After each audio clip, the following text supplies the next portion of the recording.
네, 국내 주요 사건, 사고 이슈를 짚어보는 뉴스픽 순서입니다. 이웅혁 건국대 경찰학과 교수 그리고 양지열 변호사와 함께하겠습니다. 안녕하십니까? 안녕하세요. 네. 자, 먼저 첫 번째 주제요 확인해 보겠습니다. 네, 이 사법농단 의혹의 정점인 양승태 전 대법원장이 오늘 재판에 넘겨집니다. 8개월 동안 이어졌던 수사가 마무리 단계에 접어들었다 이렇게 볼 수 있겠죠? 네, 그렇습니다. 이제 정점이라고 볼 수 있는 양승태 전 대법원장을 사실상 이제 구속해서 기소를 네. 하는 거죠. 내일인 12일이 구속기한, 검찰에서 수사를 해서 재판으로 넘길 때까지 마무리 단계이기 때문에 오늘 이제 기소를 하게 될 네네. 것이고 보이고요. 말씀하신 것처럼 지난 8개월 동안 수사를 했지만 사실 전직 대법원장이 더군다나 구속 상태에서 기소가 된다는 것은 사상 초유이고 그렇죠. 어찌 보면 참 많이 부끄러운 일이기도 합니다. 예. 그렇지만 그럼에도 불구하고 검찰로서는 어떤 일단락을 지은 거고 국민들도 이제 재판 단계로 넘어가는 상황을 보게 되면서 정리 단계에 들어갔지만 사실 이제 못지않게 재판 단계에서도 굉장히 치열한 다툼이 있을 것으로 좀 예상이 됩니다. 그렇죠. 이 검찰이 오후에 이제 수사 결과도 발표하겠다라고 했는데 일단 이 혐의 내용만 해도 상당하지 않습니까? 네, 그렇습니다. 그 40여 개의 범죄 행위를 넘는 것 같고요. 네. 구속영장의 그 분량을 봐도 260페이지가 넘었습니다. 네. 이번에 그 공소장도 약 300페이지 정도 가까이 되지 않는가. 상당히 그 분량이 그 많은 거죠. 네. 아까 리포트 잠깐 나왔습니다만 지난번 그 전직 대통령에 대한 공소장 그 길이보다 더 긴 것이 아닌가 이렇게 그 생각이 듭니다. 뭐 기억을 뭐 반추해 보면 대표적으로 이제 그 일제 강제징용 소송에 관해서 일정한 영향력을 행사하려고 했던 이와 같은 그 정황에서부터 네네. 그 통진당 그 의원들에 있어서 소송에 개입을 했다. 예. 그리고 헌법재판소에서 여러 가지 관련 정보를 유출을 하는가 하면 예를 들면 이제 그 공보비를 마련하기 위해서 국고 손실을 약 3억 5천만 원 정도 한 것은 아니냐. 뭐 이런 등등의 그 40개 그 방대한 혐의입니다. 네. 어쨌든 그 대한민국 역사상 사법부의 수장이 재판정에 피고인으로서 선다는 것 자체가 예. 상당히 그 수치스러운 이런 그 모습인 것 같은데요. 어쨌든 오늘 그 2시에 수사 결과는 좀 더 공식적으로 알려질 내용이 아닌가 생각됩니다. 예. 말씀하신 것처럼 정말 우리 헌정사상 초유의 일들이 계속해서 일어나고 있는데 일단 이번에 박병대 고영한 전 대법관도 같이 이제 재판에 넘겨진다고 하는데 그러면 이 사법농단에 연루됐던 전현직 판사들에 대한 어떤 신병 처리라든지 이런 부분은 어떻게 될까요? 그 부분들이 이제 검찰에 남은 숙제인 거죠. 네. 박병대 고용한 전직 두 대법관 같은 경우 이제 전직 법원행정처 처장으로서 뭐 이번에 이제 블랙리스트라든가 또 법원의 인사권 남용, 직권 남용 이런 부분에서 직접적으로 관여를 했다. 네. 특히 이제 공보실을 통해서 전국 각 지방 법원으로 내려보냈던 돈들을 되돌려받는 거 이런 것들은 법원행정처를 처벌하지 않고는 불가능한 일이었지 않습니까? 네, 그렇죠. 그럼에도 불구하고 박병대 고용한 두 사람은 사실 영장 기각이 됐어요. 네, 구속이 되지 않았지 맞습니다. 않습니까? 그것 때문에 이제 양승태 전 대법원장의 구속 여부에 대해서도 뭐 가능성을 놓고 굉장히 불투명하다는 얘기도 있었는데 네. 이 두 사람은 구속이 안 되는데 대법원장은 구속이 됐다라고 하는 그렇죠. 부분이 좀 특이한 사항이에요. 예. 그러니까 검찰과 달리 대법원 조직 같은 경우는 각각의 재판부 법원의 판사들이 독립성이 굉장히 보장이 돼 있습니다. 그래서 그 두 사람은 구속이 되지 않았지만 정점에 있는 대법원장 같은 경우는 구속이 되는 일이 가능했거든요. 그러니까 어떤 얘기냐면 일종의 뭐 쇠사슬처럼 쭉 연결되어 있는 구조가 아니라서 네. 그래서 검찰 입장에서도 이 100여 명의 관련자들이 누구는 뭐 피의자로서 같이 해서 기소를 할지 누구는 피해자적 입장에서 봐야 될지를 판단하는 일이 그렇게 녹록한 작업만은 아니라는 그런 말씀을 드리기 위해서 제가 두 사람은 그러니까 밑에 있다고 볼 수 있는 두 사람은 구속이 안 되는데 네네. 대법원장은 구속이 돼 있는 이런 얘기를 말씀을 드린 거고 예. 그러나 이제 불구속 상태지만 기소는 같이 할 것으로 그렇게 알려져 있습니다. 그렇죠. 자, 그런데 지금 이 양 전 대법원장의 이 사건을 과연 어느 재판부에서 맡을 것이냐 이 부분도 초유의 관심이거든요. 네, 그렇습니다. 이제 기소가 그 이루어지게 되면 한 2, 3일 안에 그 네. 법정으로 구체적으로 이제 배당이 되는 것이죠. 그렇죠. 그래서 지금 그 16개 그 법정이 있긴 그 한데 지금 5군데 정도로 예상을 하고 있는 것 같습니다. 네네. 왜냐하면 나머지 그 10군데는 지금 그 재판장이 곧 퇴직을 한다든가 네. 또는 또는 지금 그 다른 업무가 그 폭주되어 있다든가 또는 이른바 그 재척 사유에 많이 그 해당이 된다. 예. 바꿔 얘기하면 지난번에 그 인사 불이익의 직접적인 대상자가 있는 판사가 있는가 하면 네네. 오히려 가해자로서의 일정한 역할을 한 이런 그 판사들이 그 있는 것이죠. 네. 더군다나 이제 한국 사회에서 서로 이렇게 그 연결하다 보면 네. 한 다리 건너면 다 안다고 하는데 예. 결국은 이제 법원 조직도 그와 같은 모습이 분명히 있는 것이기 때문에 그나마 연결고리가 이제 없는 법정이 한 5곳 정도로 지금 그 예상되고 있는 것 같습니다. 네네. 그래서 재판의 그 공정성을 그 담보하기 위해서 최근에 그 34분가요? 하고 30 사법 35부가 네, 새로 생겼죠. 네. 아마 그 법정이 그 배당될 확률이 높지 않은가 그 생각이 드는데 예. 그만큼 지금 여러 가지 그 사항 자체가 그 첨예하게 대립되고 있고 혹시 일정한 양형을 또는 재판과 관련된 결과를 나왔을 때 네. 이를테면 저 판사는 소위 뭐 양승태 키즈였다. 아니면 저 판사는 과거에 법원 행정처에 근무했다. 이렇게 되면 또 양형의 공정성에 여러 가지 또 의혹을 살 대목이 있기 때문에 네. 최대한 이것을 가리려고 하는 이런 노력을 현재 하고 있는 것 같은데 그렇게 녹록지 않은 작업으로 현재 알려져 있습니다. 그렇죠.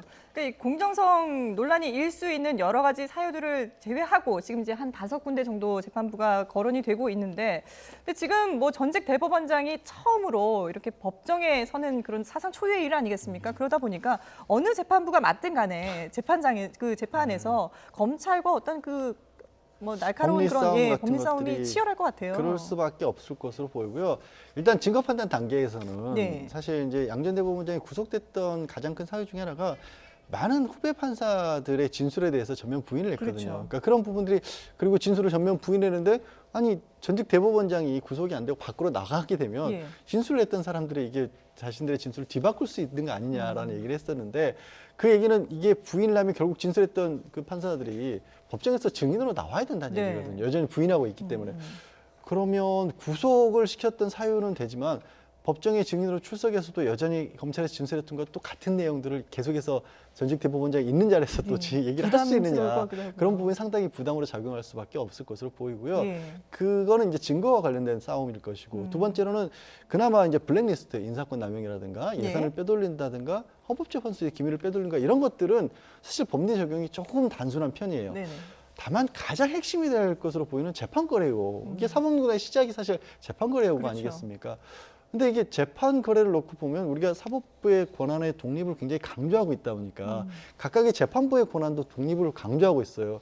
그래서 대법원장이라고 할지라도 재판에 개입할 수 있는 건가? 그러니까 직권남용이라는 게 결국 법적으로 그게 가능한데 그걸 잘못 사용했다는 건데 네. 애초에 법적으로 가능하지 않은 게 아니냐. 그럼 직권남용의 전제 요건 자체가 안 되는 게 아니냐. 네. 이 부분을 가지고 법리 싸움은 가장 핵심적으로 다퉈질 겁니다. 그렇군요. 그 부분이 뭐 저희가 사실 구속 여부에 대해서도 상당히 쟁점이 됐던 부분이고 앞으로의 재판에서도 상당히 중요한 그 쟁점이 되는 부분들인데 근데 일단 양 전 대법원장 입장에서는 그동안 설 연휴에도 조사를 받고 했지만 혐의를 계속해서 부인을 했단 말이죠. 네. 결국 재판에서도 이런 전략은 계속 이어가겠죠. 네, 뭐 지금 말씀을 나눈 그 연장성 산에서 예. 결국 이제 그 직권 남용이 될 수가 없다고 하는 이 점을 계속 부각시키려고 하지 않을까 네. 생각됩니다. 대법원장으로서 권한이 있어야 직권도 남용되는 것인데 그렇죠. 대법원장이 어떻게 일개의 구체적인 사안에 개입할 수 있느냐 이것을 이제 강조하고 있는 것 같고요. 설령 그와 같은 것이 혹시 가능하다 손 치더라도 예를 들면 실제로 또 공모를 했었겠는가 이것을 입증하는데도 상당히 좀 만만치 않은 것입니다. 네네. 최근에 그 판례 그 경향을 보면 예를 들면 이제 우병우 이제 민정수석과 관련된 직권남용 그 혐의에 있어서도 네. 부하 직원이 단순히 위법 행위를 했다고 하는 그 사항만으로 우병우 수석이 직권남용의 공모 관계로 볼 수는 없다 이런 취지로 그 얘기를 분명히 한 것 같고요. 네. 또 그 남국정원장 같은 경우에도 명시적, 묵시적인 공모로 인정할 여지가 적다. 이게 상당히 공모 관계도 협소하게 보기 때문에 네. 이 부분을 아마 전략적으로 재판정에서 다투지 않을까 생각이 됩니다. 예. 그러다 보니까 구속적부 심사에 관한 것도 다 제쳐놓고 오직 그 법정에서 나름대로 이 직권 남용에 관한 논리에 있어서 뭔가 우위를 확보하려고 하는 이런 전략을 꾀하지 않을까. 예. 그래서 최근에 판사 출신 변호사도 보강한 것도 이제 이런 면에 방점을 둔 것이 아닌가 추정해 봅니다. 예. 자, 그런데 이번에 이제 법관들에 대한 기소가 마무리되고 나면은 이 재판 청탁에 연루됐던 전현직 국회의원들에 대한 어떤 기소 여부도 앞으로 이제 판단을 하게 될 텐데 연루된 인물이라든지 그 현황은 어떻게 되나요? 정리를 일단- 한번 좀 해보죠. 지금 명단이 공개된 분들이 있죠. 예. 이 분들에 대해서는 정치인 6명가량이 공소장에 아예 적시를 했다고 합니다. 네네. 지금 화면에 보고 계신 예. 6명이네요. 여야 의원을 망라해서 6명 있고 또 그 이외에도 뭐 법제사법위원회 소속 의원들이 임종원 전 법원행정 차장을 통해서 또 재판 청탁도 한 걸로 알려져 있어요. 네네. 이 부분에 참 법 적용이 가능할지가 아마 조금 검찰의 고민일 겁니다. 네. 왜냐하면 이 분들이 굉장히 국회의원으로서 해서는 안 될 부적절한 행동을 한 건 맞는데 네.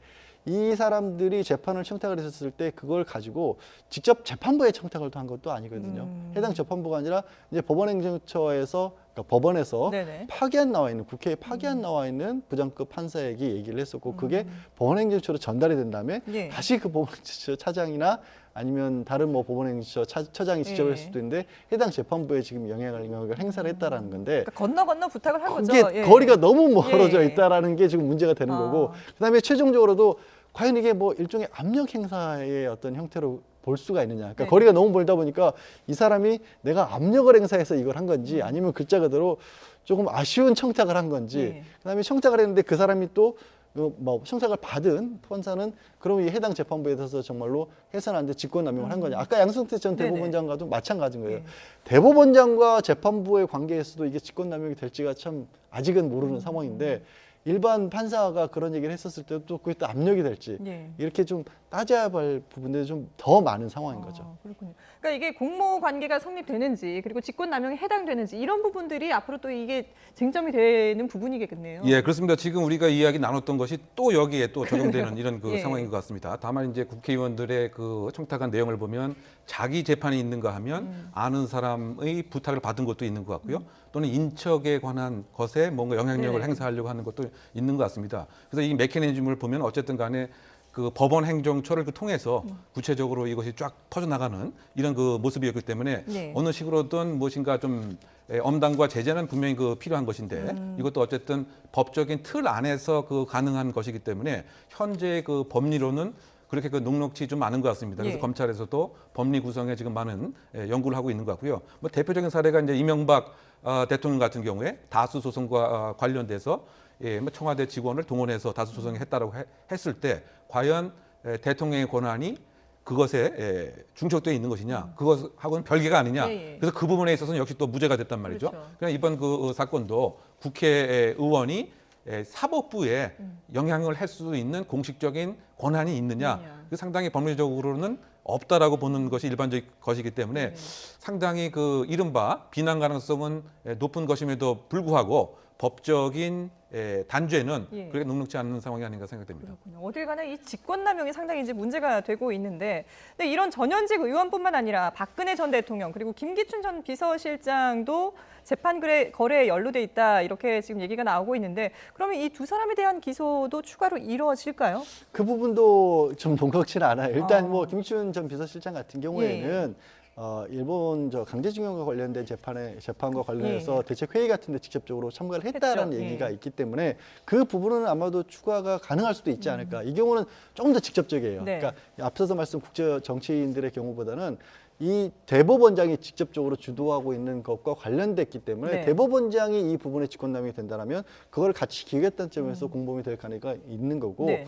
박근혜 전 대통령 같은 경우는 이 부분을 좀 따져봐야 될 것 같아요. 본인이 직접 연루된지를 일단 수사 자체가 안 되고 있죠. 이 부분에 대해서 그렇죠. 수사를 아예 예, 거부를 예. 하고 있기 때문에 두 번째는 뭘 따져봐야 되냐면 양승태 전 대법원장이 이런 일들을 꾸몄던 이유 중에 하나가 이제 상고법원을 설치하기 위해서였던 네. 거 아니겠습니까? 이른바 대통령에게 잘 보여서 그 부분에 영향력을 행사하기 위한 네. 건데 그럼 그걸 하기 위해서 박 전 대통령이 직접적으로 원하지 않더라도 뭔가 좋지 않은 결과를 자기가 만들어냈을 수 있거든요. 그러니까 그런 구조였다면 박 전 대통령이 이 부분은 뭐 관여했다고 보기가 어려운 거고, 그러니까 양 전 대법원장이 적극적으로 박 전 대통령이 잘 보이기 위해서 이 지시나 이런 것과 관계없이 했다라면 이 부분에서는 박 전 대통령이 어떻게 법적인 책임을 지기는 어렵고 네네. 그게 아니라 아예 강제징용과 관련돼서 직접적으로 본인이 뭔가를 원해서 이런 결과를 만들어내는 거라면 역시 같이 책임을 져야겠죠. 그렇군요. 뭐 여러 가지 이제 상황들을 좀 따져봐야 되는 그런 결과가 나올 것 같은데요. 일단 8개월 동안 이어졌던 이 재판 거래 의혹과 관련해서는 사실상 오늘 이 양 전 대법원장이 재판에 넘겨지면서 이제 마무리 수순에 들어가게 됩니다. 그리고 검찰도 수사 결과를 오늘 발표한다고 하는데 어떤 내용이 나올지 관심 있게 지켜보도록 하겠습니다.